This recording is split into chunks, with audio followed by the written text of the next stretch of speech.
A small droplet that's placed on a pane of glass acts like a planar convex lens.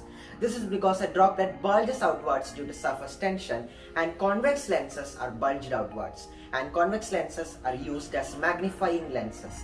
So we get a magnified view of what's underneath the lens.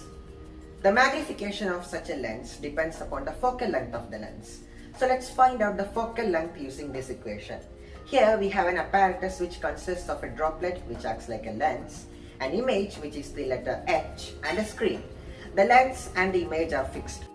We'll move the screen back and forth and find out at which distance we'll get a clear image of the letter H. At around 5 centimeters, we can see that we get a clear image of our object H. Now we'll plug in the image distance and the object distance into this formula, and we'll get the focal length as approximately 2 centimeters. We can divide the image length with the object length in order to find the magnification at that distance from lens. Here we find magnification equal to 5 by 3.33 is equal to 1.5. Focal length depends upon the bulginess of the lens. Less bulgy a lens is, more the focal length will be. So using some soap, we can reduce the surface tension and thereby bulginess to get a lens with more focal length. More the focal length, less the magnification. So we'll get a less magnified image of what's underneath the lens. This is true for liquids with low surface tension like alcohol.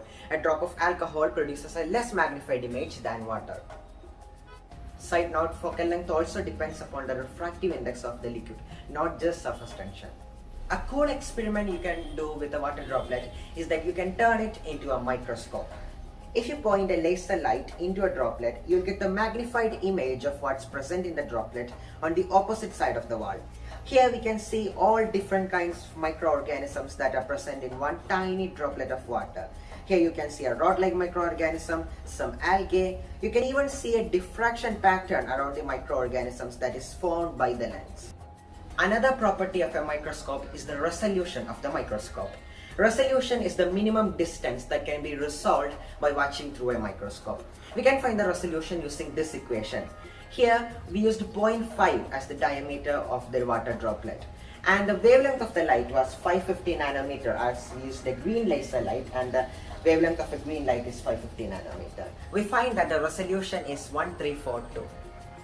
Till now we made convex lenses with water, but can we make a concave lens or a diverging lens with water? So I have placed a small piece of straw on a glass slide, and I am going to put a droplet into it. The water will stick to the sides of the straw more, giving the surface of water a concave shape. And voila, we get a concave lens. You can see that we get a diminished image of what's under the lens. Another cool experiment that you can do with a straw and water is this. Put a coin under a glass of water. Now observe it through a straw. Now move the straw a bit closer to the coin. The coin will suddenly appear magnified. Now move the straw away from the coin, and the coin will suddenly appear diminished. Now this is not because of physically moving the straw closer and farther than the coin. It's because of the fact that when we move the straw down, the water surface will make a convex shape, producing a magnified image. When we move the straw back up, we get a concave shape, making a concave lens. But what's the point in making such lenses with water? Scientists are researching methods to make powerful lenses with water. Such a lens are cheap, transparent to all rays ranging from ultraviolet to infrared, and we can change the parameters of lens how we want. Here we can see an astronaut, Don't Pet It, making a water lens in the microgravity of the International Space Station. Your eyeball is basically a lens made out of water. A huge amount of physics and science hidden in a tiny droplet of water.